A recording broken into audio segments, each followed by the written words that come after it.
नमस्कार। आज के इस खास विश्लेषण में हम सीधे गोता लगाने वाले हैं गोस्वामी तुलसीदास जी के रामचरितमानस की बेहद गहरी और दार्शनिक शुरुआत में। आज हमारा मकसद इन प्राचीन स्तुतियों के पीछे छुपे एकदम सटीक और स्टेप बाय स्टेप विज्ञान को डिकोड करना है। क्योंकि सच कहूं तो ये सिर्फ कुछ पंक्तियों की प्रार्थना भर नहीं है, ये मानव चेतना को जगाने का एक बहुत ही सुव्यवस्थित ब्लूप्रिंट है। हम इस पूरी संरचना को मुख्य रूप से 4 चरणों में समझेंगे। ज्ञान और मंगल की स्तुति, फिर गुरु और संतों की महिमा, उसके बाद श्रद्धा और विश्वास के प्रतीक, और अंत में भवसागर पार करने की शरण। ये महज कुछ नाम नहीं है, बल्कि ये एक ऐसी सीढ़ी बनाते हैं जो हमारी आम सांसारिक बुद्धि से शुरू होकर सीधे परम अनुभूति तक जाती है। अब देखिए, विशिष्ट देवी देवताओं की बात करने से पहले एक पल के लिए सोचते हैं, ये मंगलाचरण आखिर है क्या? ये कोई रस्मा अदायगी या महज औपचारिकता बिल्कुल नहीं है।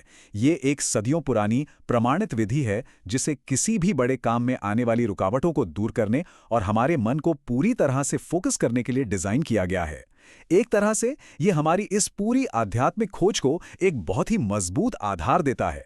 तो चलिए सबसे पहले चरण की बात करते हैं, ज्ञान और मंगल की स्तुति। जरा सोचिए, किसी भी काम की शुरुआत में हमें सबसे पहले क्या चाहिए? एक साफ दिमाग और सही दिशा, है ना? इसीलिए इस मानसिक यात्रा का सबसे पहला कदम हमारे मस्तिष्क और उसके बुनियादी उपकरणों से शुरू होता है। तुलसीदास जी ने बालकांड की शुरुआत ही अभिव्यक्ति की इन 2 महान शक्तियों को नमन करके की है। माता सरस्वती जो शब्दों, अर्थों, रसों और छंदों की रचयिता हैं, और भगवान श्री गणेश जो सब मंगल करने वाले हैं और सभी बाधाओं को हटाते हैं। बिना स्पष्ट सोच और बिना निर्विघ्न शुरुआत के कोई भी महान यात्रा कैसे शुरू हो सकती है? ये बिल्कुल अपने भीतर के औजारों को तैयार करने जैसा है। अब आते हैं दूसरे भाग पर, गुरु और संतों की महिमा। एक बार जब बुद्धि जागृत हो गई तो आगे बढ़ने के लिए हमें सांसारिक मार्गदर्शकों की जरूरत पड़ती है जो हमारी अज्ञानता को दूर कर सकें। यहाँ एक बहुत ही कमाल का मेटाफर यानी रूपक इस्तेमाल हुआ है। गुरु के चरणों की धूल को ज्ञान रूपी अंजन यानी एक तरह का सुरमा या काजल बताया गया है।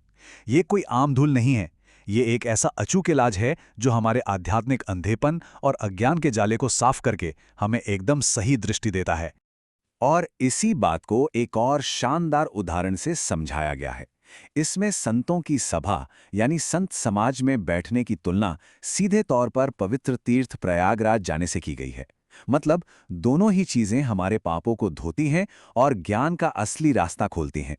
यह इस बात को एकदम साफ कर देता है कि सच्ची तीर्थ यात्रा केवल किसी जगह पर जाना नहीं है, बल्कि सही और ज्ञानी लोगों की संगत में रहना है। चलिए आगे बढ़ते हैं तीसरे चरण की ओर, श्रद्धा और विश्वास के प्रति। अब जब मार्गदर्शकों से ज्ञान मिल गया तो यात्रा में बिना थके आगे बढ़ते रहने के लिए क्या चाहिए? एक ऐसी चीज जो हमें डगमगाने ना दे, यानी हमारी आस्था। बिना किसी रुकावट के लक्ष्य तक पहुंचने के लिए ये स्तुतियां सीधे कैलाश पर्वत का रुख करती हैं। यहाँ माता पार्वती और भगवान शंकर को श्रद्धा और विश्वास का साक्षात रूप माना गया है, क्योंकि मजबूत विश्वास के बिना कोई भी सफर बीच में ही टूट सकता है ना। इसलिए ये चरण सबसे अहम है। यहाँ एक बहुत ही गहरी और सोचने पर मजबूर करने वाली लाइन है। शिवजी के बिना कोई भी मनुष्य अपने भीतर छिपे ईश्वर को नहीं देख सकता। इसका सीधा सा मतलब यह है कि अटूट विश्वास ही वो इकलौता चश्मा है जिसके बिना हम कभी भी अपने भीतर की दिव्यता को नहीं खोज सकते। विश्वास नहीं तो भीतर का सच हमेशा हमसे छिपा ही रहेगा। और मजेदार बात देखिए, यहाँ गुरु की अहमियत को एक बार फिर से पुष्ट किया गया है।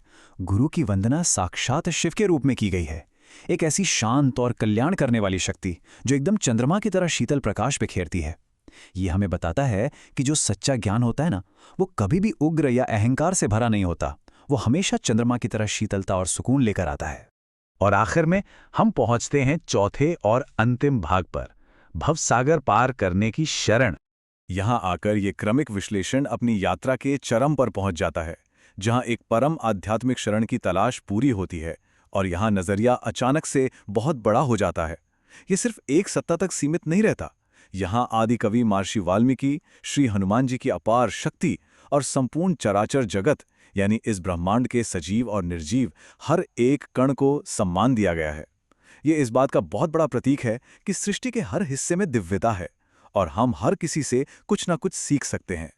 और इन सब के बाद आता है हमारा परम गंतव्य, प्रभु श्री राम और माता सीता के चरणों में शरण लेना। यही वो अंतिम सत्य है जो हम इंसानों को इस विशाल और कठिन भवसागर को पार करने का पक्का आश्वासन देता है। बस इसी मंगल कामना के साथ रामचरितमानस जैसे महान ग्रंथ की नींव रखी गई है। तो अगर हम इन सभी कड़ियों को जोड़ें तो देखिए कैसे एक परफेक्ट सीढ़ी बनती है।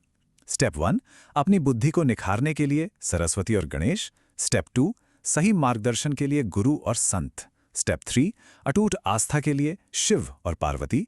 और आखिर में स्टेप 4, परम भक्ति के लिए राम और सीता।